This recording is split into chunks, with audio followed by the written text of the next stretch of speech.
Hello guys and welcome back. In today's video we are going to be looking at a game that I am personally very excited for, and after this video I'm sure that you will be too. Now this game is called Mordhau, and the name actually comes from turning your sword around, exposing the hilt and actually using it to bash through the enemy's armor, as you may know that knights used to wear a lot of plate armor, and obviously swords wouldn't be the most useful against it as they would just simply bounce off.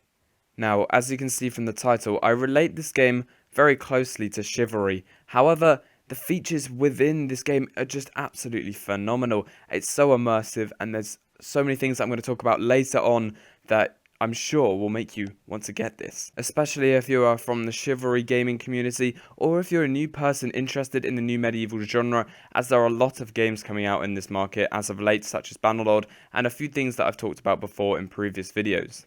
Mordhau is an upcoming first-person multiplayer melee game, and the game developers pride themselves on having a huge freedom of choice in this game, whether that's in terms of customization or weapon choice, and just the overall look and the overall mechanics. Now you'll see a lot more on this later on in the video. However, for now I want to take a little bit of a quick overview. So as you've seen, there is a huge element of decapitation. Now, this is something that I really like, because we don't see that in many medieval games. For example, in Warband and some other similar titles, we don't see the actual limbs being cut off, and sometimes that's a lot more immersive and a lot more realistic, and it kind of makes you feel at home in that medieval genre. As you can see from the footage so far, the actual movement and how people fight is very good, and the actual graphics quality as well is very amazing, very comparable to Kingdom Come Deliverance, as in the overall look, not in terms of the combat. Now I'm going to look at the combat system, and it's something very exciting. First of all, your body turns when your camera turns. For example, when you look left, your whole body turns left. That means you can avoid, for example, an upswing, quickly turn your camera left, and dodge out of the way of that upswing, because you turn your body sideways instead of having it front facing.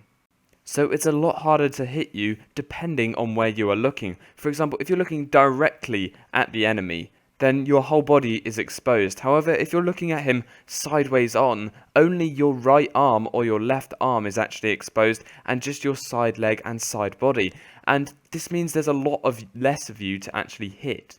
This may sound very confusing, but all you need to know is that the way you are looking alters on how much of your body is actually exposed to the enemy. Another thing is that you can angle your strikes to whatever direction you could possibly want, and then there's a mechanic which allows the collision to actually happen. This means it's a little bit harder for your enemy to actually block, and it's a little bit more realistic because you can hit wherever you want. This is a lot different to games such as Mount & Blade Bannerlord and of Kings of Men, where you can only have certain areas where you can hit. For example, in of Kings of Men there's only 9 attack directions, and in Bannerlord there will only be 4. However, in this game you can hit wherever you like. Another thing that this game is very interested in is having high skill bases. For example, one player is easily capable of taking out many other players depending on his skill. For example, if he's up against 3 players that are worse than him, he'll easily be able to take them out. So this means an experienced player will basically be untouchable to very new players, so it is very skill based. Whereas in many other games, that skill gap between new players and very experienced players is something that they introduce as a problem. However, this company is embracing it, and they actually want to see skilled players. Now, I think they will have ranked servers, so the skilled players are put against each other, and they will also have normal servers where experienced and not so experienced players can actually play on the same one. So, you know, they're embracing those really skilled players, as they have put probably a lot of time into the game.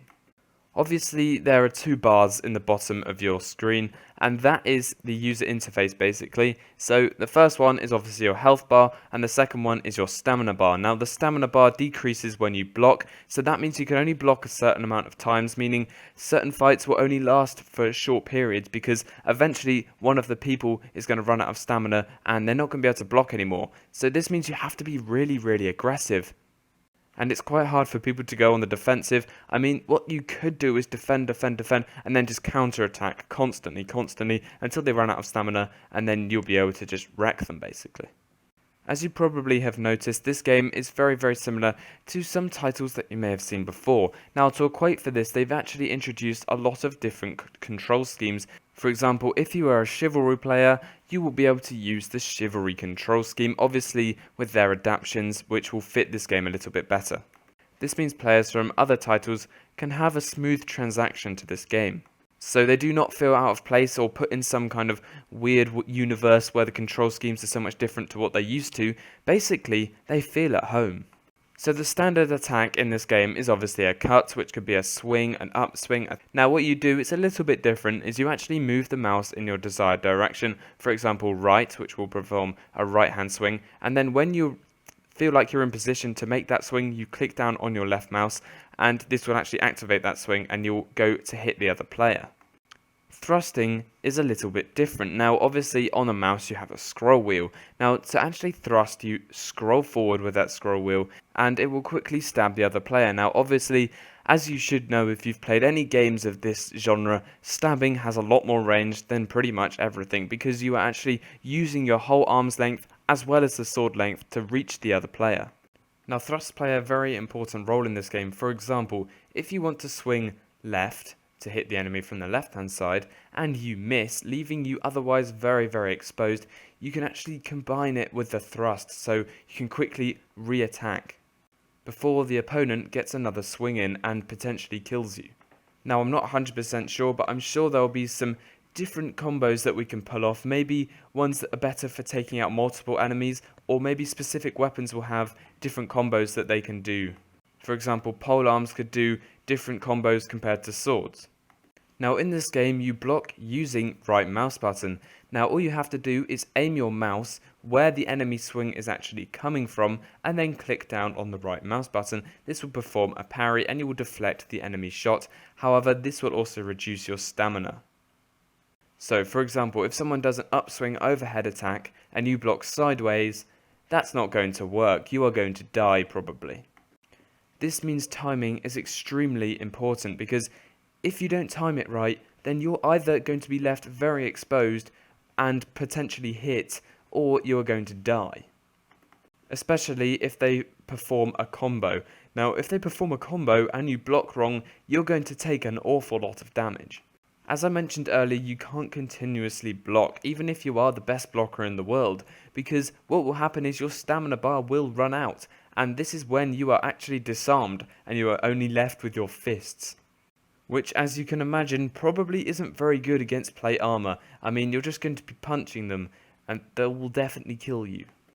The ability to feint is also in the game. For example, you can make yourself look like you're going to hit them in the foot, and then quickly change your position and attack them in the head. So this is when the mind game thing happens, when you try and trick your opponent into actually thinking you're going one way, and then you hit the other way. Now this is probably going to happen to you as well, so you've got to learn how to predict certain players and predict what they're actually going to do. I think that's enough on the combat system for now. I will revisit this probably when I actually get this game and play it, and actually talk about it in a little bit more detail. So, as you've watched this video up to this time, we're going to talk about some things that could be very interesting in this game. For example, sieges. Now, imagine this combat, but in sieges. It could be a huge spam fest, or it could be really good, especially with teammates contributing in TeamSpeak, for example, and actually working together to defeat the enemy team. This game obviously is very highlighting on the personal player's skill. However, working as a team is always a lot more fun, in my opinion, in games. If you have a good personal skill, then that's amazing, but not everyone is good at games, so to work as a team is often a lot more funner, especially for me, someone not particularly good at games. In team battles, in my opinion, team hitting needs to be enabled, otherwise people just run around hitting as much stuff as possible with no care in the world. Also, it's not very realistic. Now, obviously in team battles, two-handers are not always the best. Now, a shield and sword, or a shield and mace, or a shield and one-hander in general would be very nice to see. Obviously, we didn't really see much of it on here. However, I presume it will be featured in the game, and it will be something a little bit different. Now, the balancing between two-handers and one-handers and shields is something very important, and as long as they balance that correctly, making one equal to the other, or one slightly overpowered than the other, then it would be a lot funner. Another thing they could potentially add in is battle situations. For example, a choke point in a castle, or a huge field battle, or a battle on a siege tower, or certain small missions where you and a group of friends have to infiltrate a castle and, capture the gate. In my opinion, I think they'll just have the arena combat style. I can't really see them expanding into huge battles because sometimes that can just go horribly wrong. For example, not having enough players to actually play on that battle. And obviously optimizing it so it's not really laggy is a problem for huge player servers, as well as maps.